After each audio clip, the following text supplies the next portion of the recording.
The Food and Drug Administration recalled more food last year than it had in 5 years. That includes all kinds of groceries like vegetables and ice cream. And that's scary for consumers like you and me because last year more than 1,000 people got sick through recalled food products, and 6 people even died. So let's unpack how a food recall works and how it impacts us.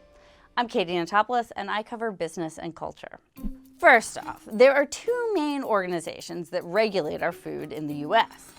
The Food Safety and Inspection Service oversees most of our meat and poultry products, and the FDA checks just about everything else. These agencies inspect production lines and plants and test products to confirm that they're okay to eat. Companies can also conduct their own food safety inspections. It's in their interest to catch a bad product before it's out on store shelves. But all these safety checks are still not enough to keep faulty food off our plates. And occasionally, customers end up with wood chips in their ice cream or a dead bat in their salad. Yum. There are many reasons why items are recalled. Food can be contaminated by a pathogen. For example, this year, Walmart removed 16,000 pounds of ground beef, suspecting traces of E. coli. An item can also be removed if it has foreign objects in it. At the beginning of this year, Trader Joe's recalled its chicken pilaf after customers reported finding rocks in it. And in April, Trader Joe's discarded over 61,000 pounds of soup dumplings, which are very good, I've had them, because someone said they found plastic in the item. But one of the most common reasons for recalls is failing to list allergens, such as tree nuts and wheat, soy, milk on the packaging. It's a major issue because for people with food allergies, it can kill them. A woman died at the start of this year after she ate mislabeled cookies containing peanuts. Once a product complaint is launched, the government investigates it and determines whether or not the food should be recalled. It's not an easy decision to make, and the FDA's investigation can take months. When an item is deemed unsafe, the recall is often voluntarily issued by the company that made or distributed the product. But if the manufacturer refuses to do anything, then the government can take legal action. The FDA has shut down companies that don't comply. In 2012, it closed the biggest peanut butter plant in the US, Sunland Inc, after its products were linked to a salmonella outbreak. It made 41 people sick across 20 states. And that's a small number compared to another outbreak of salmonella in peanut butter in 2009 that resulted in 9 deaths and 700 illnesses.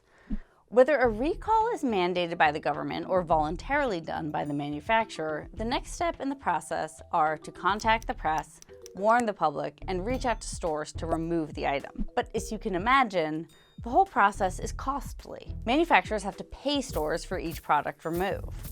It can set them back tens of millions of dollars. Some companies can go bankrupt, like Sunland did in 2013. That's why manufacturers purchase recall insurance. But insurance doesn't save company from bad publicity because nobody wants to buy from a contaminated manufacturer. So why have food recalls spiked in recent years? First off, the origin point of our food supply chain has gotten farther and farther away. In fact, roughly 3/4 of our fruits and nearly half our vegetables are expected to come from outside the US by 2027. This makes it harder for companies to trace contaminants because they often don't know the exact source of the food. We also have to consider that production operations are getting bigger. Mega factory farms house hundreds of thousands and sometimes even millions of birds. And the US is farming nearly twice as many animals for food as it did 35 years ago. The more animals you have in a facility, the more likely it is for them to spread disease. But is the government doing enough to protect shoppers from these contaminated products? A Politico investigation found that regulating food is simply not a high enough priority at the FDA, which also oversees drugs and medical products. Past reports have said that the FDA's food division is understaffed and underfunded. And that's a problem because foodborne diseases can have some very real consequences. In 2022, 2 babies died and 4 were hospitalized after drinking contaminated infant formula.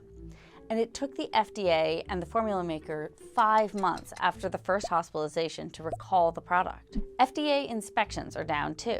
The agency inspects production lines and plants at least once every 3 to 5 years. So consumers in stores are often the ones reporting unsafe food rather than inspectors catching it before it hits the shelves. But there are ways that you can better protect yourself from eating contaminated foods. Be aware of where your food comes from. And whatever you buy, follow the 4 steps to food safety. Clean, separate, cook, and chill.